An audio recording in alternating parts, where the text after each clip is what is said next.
Hey y'all, Eli here. Today I wanted to talk about a topic of scammers and what is a Pokemon scam and why are we always, throwing that word around and labeling each other a scammer like I was yesterday. And I'm butthurt enough to make a video about this now. So sorry for having the delay since my last video. I know that I'm not the most consistent person. I promise every time I'll be better, and I'm not. But here you gotta hear a rant from me. And so here's what happened. I frequently buy cards from people locally here in Denver, and people are trying to get rid of their cards. Will come to me, and if it's worth less than $5, I've got a bulk value based off the rarity it is, and if it's worth more than $5, I'll offer 60%, usually cash, and 70% trade value. This works out pretty well for people because it's more than pretty much anyone else offers. And I offer sealed product usually at the market price. I'll get it a little cheaper, which is why I give a trade bonus. But I'll get it a little cheaper at bulk, pretty much through a middleman, through a distributor. So I get a discounted rate, and then I will, after buying cases, I will trade it away. So it works well for people looking for sealed product because they get a boosted rate, they get higher than everyone around, and it works well for me because obviously I get to flip product. And I've had people complain about trade rates in the past, and they'll say, well, you should be paying closer to full price. And of course, I'd love to do that. But the problem is, unfortunately, unless you're at a card show and you have no fees or overhead, you're going to be selling online, where the fees really range, but generally are between, on TCG Player, 15 to 20% frequently, and on eBay, about 13% plus shipping. So it really depends. It'll be greater than that. And so ultimately, you have a lot of stuff eaten up by fees. And I think it's safe to say that frequently you're going to have probably around an 18% average in fees. And so usually I'll tell people to do the math. You have a $40 card. I'm offering you, say, 70% trade value, so that's $28. And then I will have, another 18% or whatever eaten up in fees. And so you really only have 22% of the card about in profit, which is good. I mean, that's still like $8 in profit on a $40 card, which is a lot. It's decent, but it's not as big as everyone's making it out to be, and usually the cards are worth less. So usually what happens is someone's selling me a $5 card, I'm giving them $3.50 or whatever. I lose $1, another half a dollar in fees or something, and I'll have $1 left over at the end of it. So anyway, sometimes I will send stuff to get graded. If I buy something off someone and I feel like it's a worthy card, I'll send it off to get graded. And at some point, someone reached out to me, and they had an alt art Giratina from the Lost Abyss set, the Japanese one. And at the time, it was worth about $400 raw, and it was going for as much as $750, $800 in a PSA 10. This guy reached out. He needed some cash, and he said, hey, can you buy this card for me? I know you usually do 60%, but I really think this card could get a PSA 10, and I'm uncomfortable selling at your regular 60% rate. And at first, I was like, I can't do this. I can't give you more. Like, my whole model functions off giving people, a set fee, and then, losing some in the process of selling and taking a set percentage. So if it's a card worth more like that Giratina, usually I'll offer higher, not my standard 60 to 70%. I will offer maybe 65, 75%. But still, this person didn't feel comfortable. And so I ended up thinking, tell you what, obviously you can't guarantee it's going to be a 10, and I can't be sure it will get either. But let's do this deal where I'll give you $275 now, which was around 70% in cash. And if it comes back a 10, I'll give you another $125. So you get the full value of your card. That's what you're looking for, because he was looking for to get close to. Wasn't even looking for full value, but more than 70% or so. So I was able to accommodate him. He would get full value for his card. He would get most of that money now, and if it got a 10, he would get a payout on the end. So it worked out great for him because the alternative was selling off at market at that time or below market because he needed the cash fast, and he would have lost tons of some amount of money. So everyone was happy with the transaction, except for the fact that by the time I got the PSA 10 back in the Giratina, it had sort of fallen significantly in price from $700 to $800, and now selling about $600. I've had trouble selling it. I've had now two people offer $600. I've accepted, and it's fallen through. They haven't paid. And so it's been actually pretty difficult to move this card. And ultimately, if you think about it, if I end up selling this card for, say, $550, if you take out the fees, which would be around probably 15% on eBay, 13 plus shipping, let's say 14%, what you're looking at is if you sell for $550, that's about $80 in fees. You're left with $470. I spent $400 on the card. I spent $53 to grade and ship, and in the end it's going to be maybe a $20 profit in total, which is unfortunate. So I've also had the card for months and I've been unable to move it, but it was sort of risky, obviously, in the sense that I haven't been able to sell the Giratina, and it's been falling in value. And had it come back sooner, I would have had greater success. Oh, and that was the other thing. I actually offered this guy more than full value originally, but he said no the first time around. And he came back to me 2 weeks later and then accepted my deal. At that time, I said, I can't offer you more than full value for your card. Because at this point it's going to start falling in value. We're sort of late to grading. By the time it gets back, the price is going to fall. So anyway, this worked out generally for the both of us, and I thought, hey, I'd be okay with doing this more broadly as long as I was fast about sending out and receiving, and I was diligent. I already have all these people that sell me 60% value cards, sometimes more expensive ones, so why not just tell them that if they sell to me instead of to other people, and I send it off and it gets a 10 and I'll pay for grading, then I will double their money. So I post on our local Facebook group here in Denver, hey, usually I offer 60%, but if you think your card's going to get a 10 and it's worth at least $50, bring it to me and I'll guarantee you 60% now, and if it gets a 10, I will double that money. So you'll get more than full value, 120% of the card down the line if it gets a 10. And that's when the trouble started. And by the way, I also left a note that said that I was willing to sort of middleman for people at a few bucks per card if they really wanted to send something, and I would work with them anyway. So they don't only have to go through this process. And I ultimately had probably 10 people get into the comments pretty much like calling me all sorts of names, getting really personal, calling me a scammer, saying that it's a quote shit deal, all these things, which sort of surprised me first off because most of the time, if something isn't for you, why do you care? If this deal isn't for you, this agreement, then move on. There's other stuff out there for you.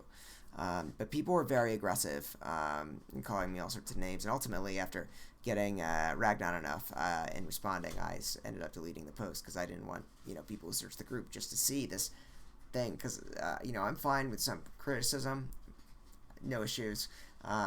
Happy to engage with people, but when you've got a very lopsided conversation where it's 10, 12 people all calling you personal names, it's very difficult to defend yourself online. So anyway, one of the responses, I had a few responses with people. First, I was saying, people are selling to me at 60% anyway. I'm doubling the value. Like, this is a good deal for people that are already selling to me anyway. But the other thing I said is, you're calling this a shit deal. You're calling me a scammer, whatever. How about you offer a greater rate? This is what I kept saying to people. You think my rate is bad and incredibly lopsided. How about you offer 70%? Okay, 70 and 70, it's 10% higher in terms of the payout. You say mine's so lopsided, that would still be lopsided then by your logic. How about you offer the higher rate and I will use you as a service? Because honestly, if people offered me 70% plus 70% value, I would take advantage of that all the time. I mean, if I have to pay 20% fees anyway to sell through a TCG player, I'm pretty much taking a 30% fee to hand it off to someone guaranteed, and if it gets a PSA 10, then I double my value. And I don't have to deal with selling, the slab. I don't have to deal with holding on to it. I don't have to deal with anything. I just get the cash. So I would be happy if someone offered a rate like that, take advantage. And guess what? Out of every single person that sort of ragged on me, about 10 people, not a single person was willing to offer a rate or was willing to, because the big thing is you're offering cash up front, right? And it was really irritating because nobody, if it really was that bad of a deal, then you should be willing to do it too, because it seemingly would make you a ton of money. But nobody wanted to, because they weren't willing to face the fact that there's a reason why nobody's offering to do this at a higher rate.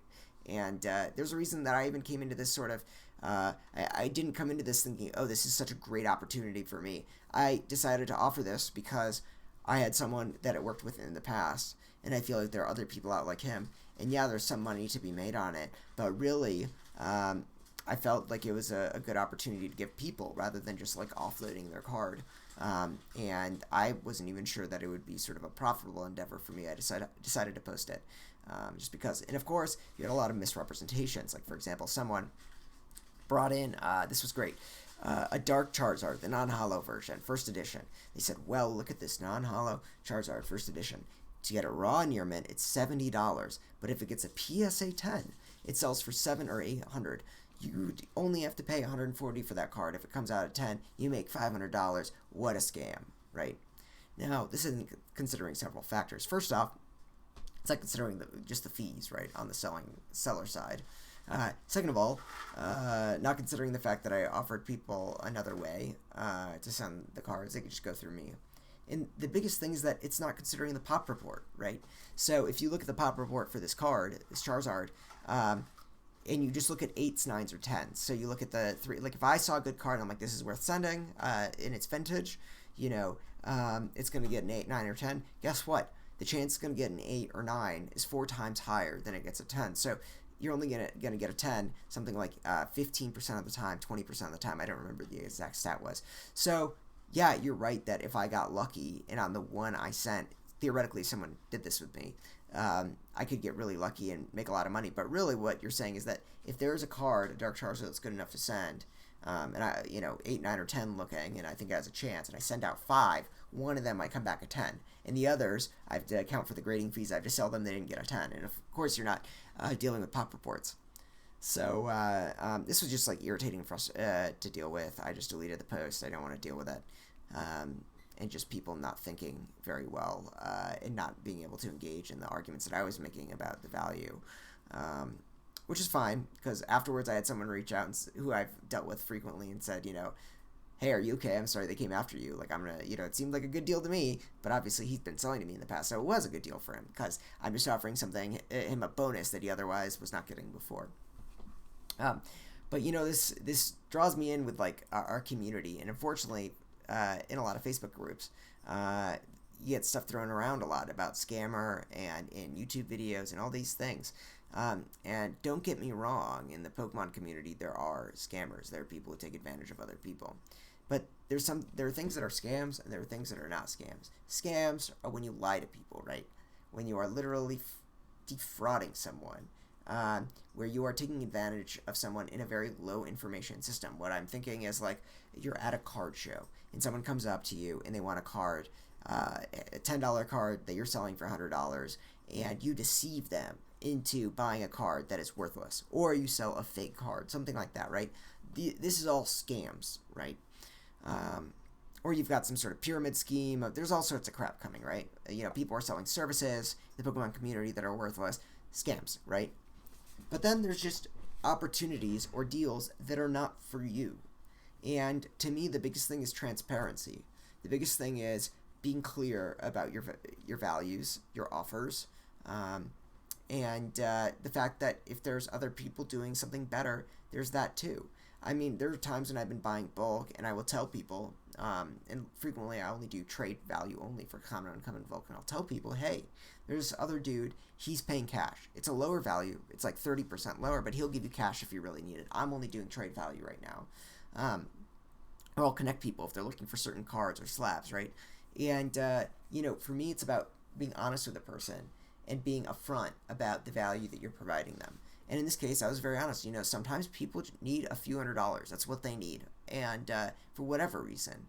And it seems like nobody else in the group is willing to front people money for something like this. So the next best thing that people would have if they have a pricier card they want to send grading is just to pretty much pawn it off at the highest price they can probably get locally. And I'm offering them alternative, a solid trade-in value plus a bonus if it does well. And fortunately in like the Pokenomics groups I'm in and a lot of these sort of really thoughtful groups, you don't see that nearly as much. But here's the funniest thing is that today I'm looking to get a Cynthia Full Art card from Ultra Prism because I graded one to 10. I ended up selling it, and I'm just looking for a replacement now, right?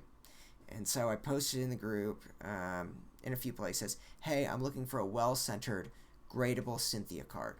I'm just like looking to pay full value for it, right? Not a single person gets mad at me for that, right? Not a single person. I'm looking for a card that I'm trying to grade a 10 to keep, maybe to even flip at the end side, and I'm offering people full value for their card. That's not a scam, according to people. That's fine. That's just how you deal. But God forbid that you make a contingency or you pay people more than the value of the raw value of the card. Then all of a sudden it's dark or taking advantage of people. It's ridiculous. I mean, the biggest thing that bothers me is that it's infantilizing people, right? It's definitely true that there are a lot of people in the Pokemon hobby that just know less about it, right, than others, or have specializations, or could be misled, right? But that's not what's happening here. It's different when you have a person who's fully aware in making decisions. And we talk about frequently box breaks, right? If you have an influencer doing a box break and they're selling a pack for $5 when it costs them $3 to get in a booster box, right? Everyone knows that they're making money on the person. Everyone knows that the person is overpaying for the booster pack. But it's an adult, and they have a streamer that they like or a content maker, and they want to engage with them or support them or whatever it is, right?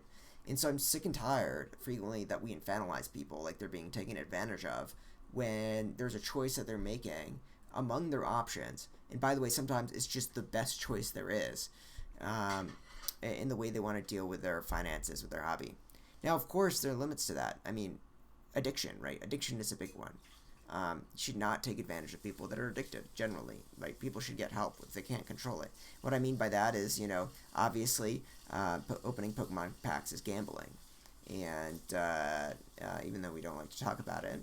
And, if someone is spending all their money on Pokemon packs, opening them, that's not great, right? If you take advantage of people when they're addicted to something, then still, obviously, it's like ultimately it comes down to the choice of an adult, but I think there's like larger moral problems at play when you're taking advantage of someone who can't control themselves.